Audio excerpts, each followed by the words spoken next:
Hello students, I am Dr. Aruna Chakravarti, Associate Professor of Zoology, Government Dungar College, Bikaner. Students, आज हम Leach के excretory system के बारे में बात करेंगे। जैसा कि आप सभी जानते हैं, लीच जो कि फाइलम एनिलिडा के अंतर्गत आता है और ये सेगमेंटेड एनिमल होता है। लीच में एक्सक्रीटरी ऑर्गन जो होते हैं बेसिकली नेफ्रीडिया पाए जाते हैं। क्या पाए जाते हैं? नेफ्रीडिया पाए जाते हैं।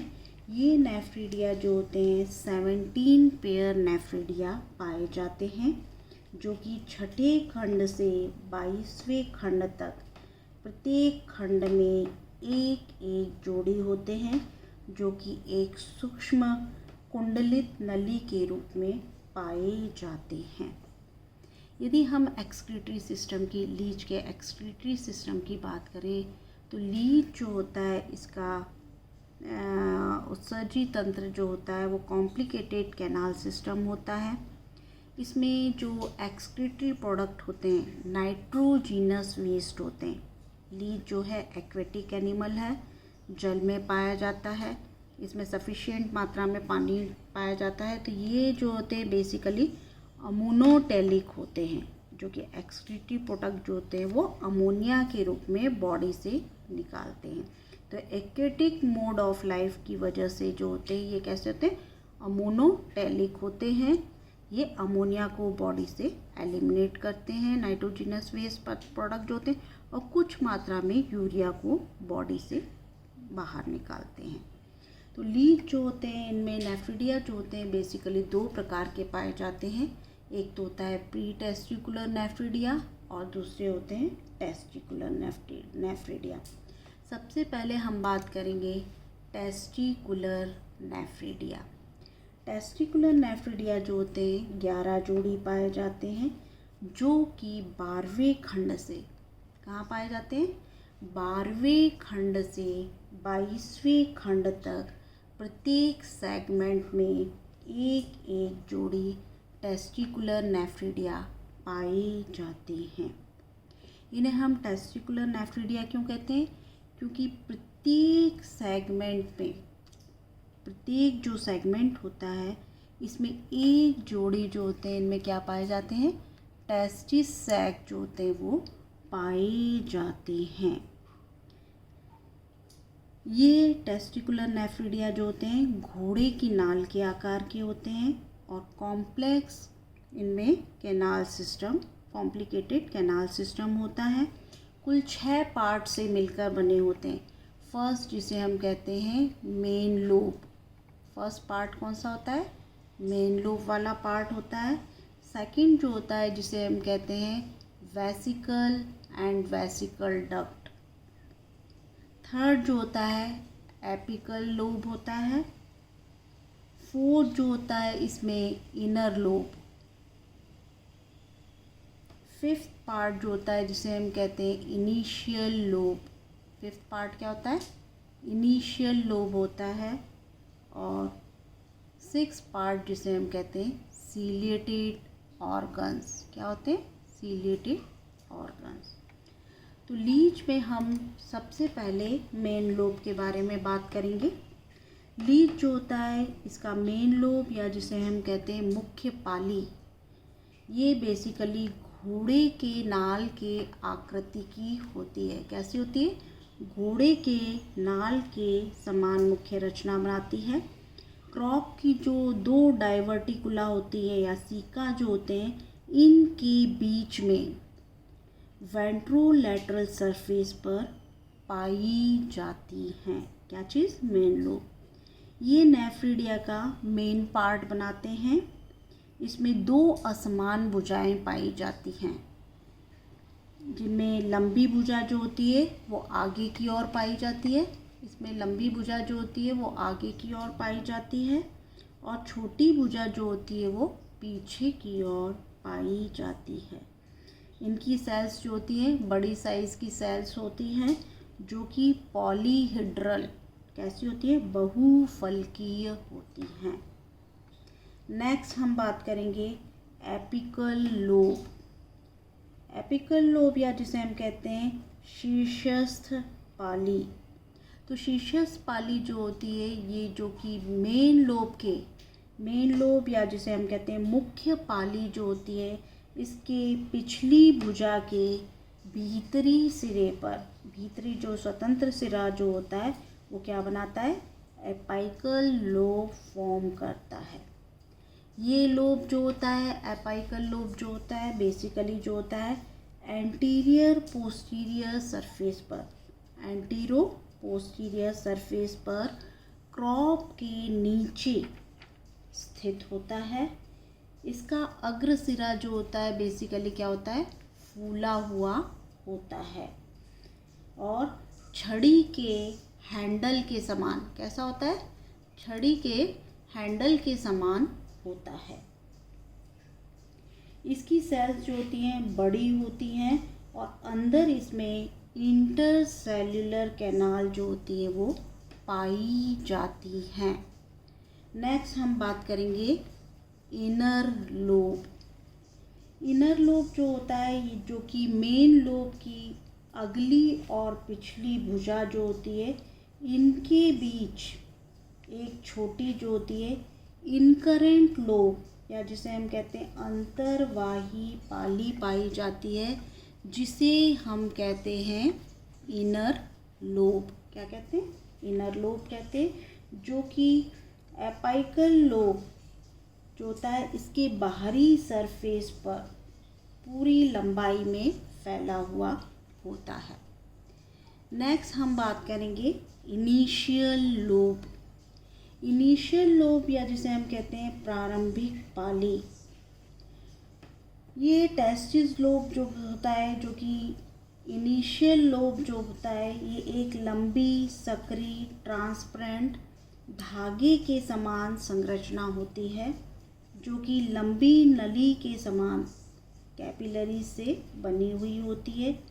ये सेल्स जो होती हैं एक पंक्ति में अरेंज होती हैं। ये एपिकल लोब के चारों ओर कुंडलित रहती हैं। इसका पश्च सिरा जो होता है वो मेन लोब से जुड़ा हुआ होता है और एंटीरियर सिरा जो होता है वो अंदर की ओर बढ़कर टेस्टिस सैक के ऊपर यहाँ पर पेरीनेफ्रोस्टोमियल एम्पुला के निकट जो होता है ब्लाइंडली समाप्त हो जाता है।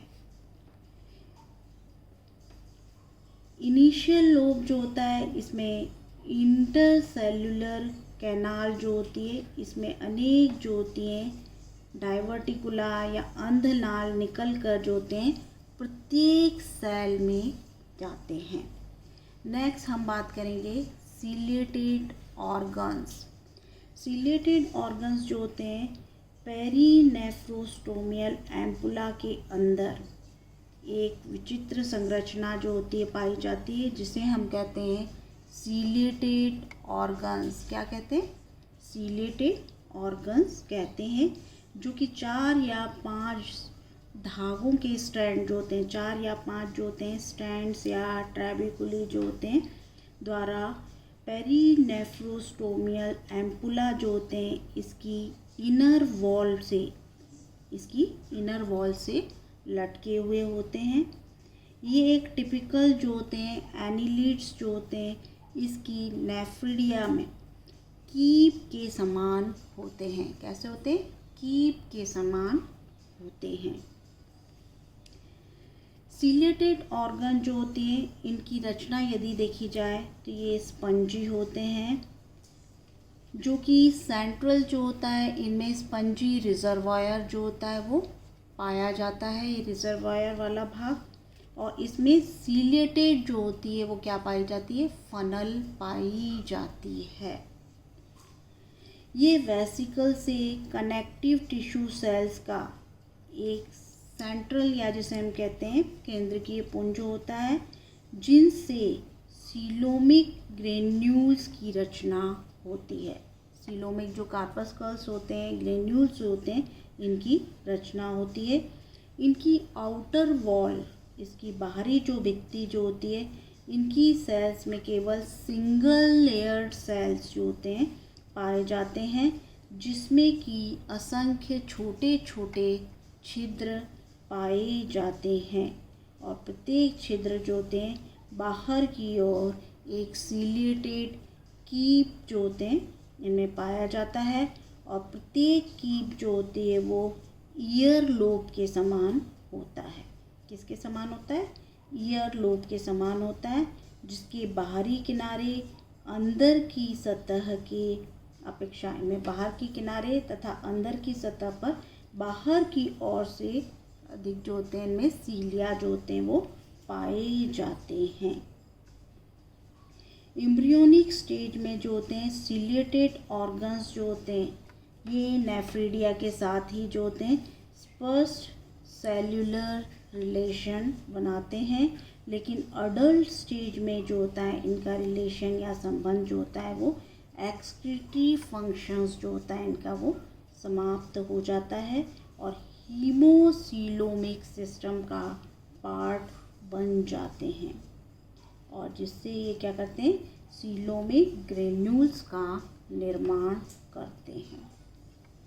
नेक्स्ट यदि हम बात करें हिस्टोलॉजी ऑफ नेफ्रिडियम की यदि हम हिस्टोलॉजी की बात करें तो नेफ्रिडिया जो होता है वो नेफ्रिडिया की जो लोब होती हैं पालियाँ पाई जाती हैं जो कि ग्लैंडुलर सेल के पुंज की बनी हुई होती हैं, जिसके अंदर कैनाल जो होती है एक एनास्टोमोसिंग सिस्टम पाया जाता है। इनिशियल लोब जो होता है जो कि एक सिरे से दूसरे सिरे तक एक नली के आकार की सेल्स की एक पंक्ति द्वारा बनी हुई होती हैं और जिसके अंदर जो होता है इंट्रासेल्युलर कैनाल जो होती है पाई जाती है और इस कैनाल में ये कैनाल जो होती है मेन लोब की सेंट्रल कैनाल के वेसिकल डक्ट में ओपन होने से पहले सेंट्रल कैनाल में जो होती है ओपन होती है। शेष लोब जो होते हैं इसके अंदर की ओर सेंट्रल कैनाल होती है जो कि एपिकल लोब के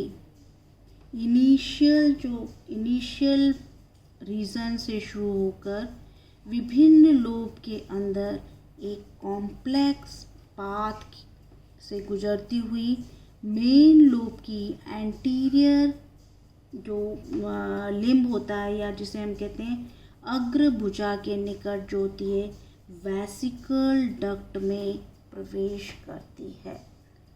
तो ये पूरा जो सेंट्रल कैनाल जो होता है इसमें जगह जगह पर स्थान पर असंख्य जो होती हैं कैनालिकुली नलिकाएं जो होती हैं चारों ओर की सेल से आकर खुलती हैं और संपूर्ण जो नेफ्रिडिया जो होता है इसमें एडजेसेंट सेल्स जो होती हैं इनकी नलिकाएं एक एनास्टोमोस करके एक जटिल नेटवर्क का निर्माण करती हैं। नेक्स्ट हम बात करेंगे pre testicular nephridia. Pre testicular nephridia जैसा कि मैंने बताया कि लीच में दो तरह के नेफ्रिडिया जो होते हैं वो पाए जाते हैं। प्री टेस्टिकुलर नेफ्रिडिया या जिसे हम कहते हैं वृषण पूर्वी नेफ्रिडिया, वृषण पूर्वी वृक्क। तो pre testicular nephridia first 6 pair होते हैं जो कि टेस्टिस सेक्स से पहले वाले खंडों में मतलब कि छठे खंड से 11वें खंड तक पाए जाते हैं जो कि प्री टेस्टिकुलर नेफ्रिडिया कहलाते हैं। इनकी यदि हम स्ट्रक्चर देखें तो इनकी रचना जो होती है वो किसके समान होती है? टेस्टिकुलर नेफ्रिडिया के ही समान होती है, लेकिन इनकी जो इनिशियल लोब होता है प्रारंभिक पाली जो होती है वो वेंट्रल नर्व कॉर्ड के लैटरल सरफेस में एक कनेक्टिव टिश्यू में शिथिल रूप में समाप्त हो जाती है और इस नेफ्रिडिया वाले इस जो सेगमेंट्स होते हैं इनमें जो प्री टेस्टिकुलर नेफ्रिडिया वाले जो सेगमेंट्स हैं मतलब कि छठे से 11वें जो खंड होते हैं इनमें टेस्टिस सेक, पेरीनेफ्रोस्टोमियल एम्पुला, है ना, और इनमें सीलेटेड ऑर्गन्स जो होते हैं वो नहीं पाए जाते।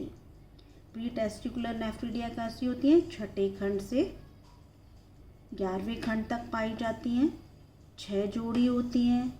इनमें टेस्टिस सैक, पेरीनेफ्रोस्टोमियल एम्पुला और सीलेटेड ऑर्गन्स जो होते हैं वो नहीं पाए जाते। नेक्स्ट यदि हम बात करें फिजियोलॉजी ऑफ एक्सक्रीशन, लीच जो होता है इसमें मैंने बताया था अडल्ट एनिमल जो होते हैं इनमें सीलेटेड ऑर्गन जो होते हैं नेफ्रिडिया से अलग हो जाते हैं और ये उत्सर्जी अंग की तरह कार्य नहीं करके हीमोसीलोमिक सिस्टम के लिए सीलोमिक कार्पस्कल्स का निर्माण करते हैं। सीलोमोसाइट्स जो कि फैगोसाइट्स होती हैं ये ग्रैन्युलर सब्सटेंस का भक्षण करती हैं और इनका अंत जो होता है वो अनिश्चित होता है। मेन जो नेफ्रिडिया होती है इसकी वास्तविक रूप से एक्सक्रीशन का कार्य करती हैं। जल की अधिकता में मैंने बताया लीच जो कि एक्वेटिक एनिमल है, जल में पाया जाता है। इसमें जो होता है सफिशिएंट अमाउंट में वाटर होता है जिसकी वजह से ये नाइट्रोजिनस वेस्ट जो होते हैं इनको अमोनिया फॉर्म में बॉडी से बाहर निकालते हैं, मतलब कि अमोनोटेलिक होते हैं और कुछ मात्रा में यूरिया को बॉडी से बाहर निकालते हैं।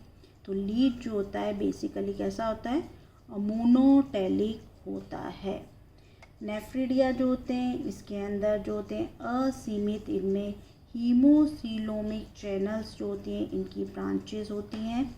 इसकी ग्लैंडुलर जो सेल्स होती हैं इनमें हीमोसीलोमिक फ्लूइड से जो होते हैं एक्सक्रीटरी प्रोडक्ट को जो होती है पृथक करती हैं और अंत में एक्सक्रीटरी जो फ्लूइड होता है वो टर्मिनल वेसिकल में इकट्ठा होता है और यहाँ से नेफ्रिडियोपोर जो होता है जिसके द्वारा बाहर की ओर निकाल दिया जाता है।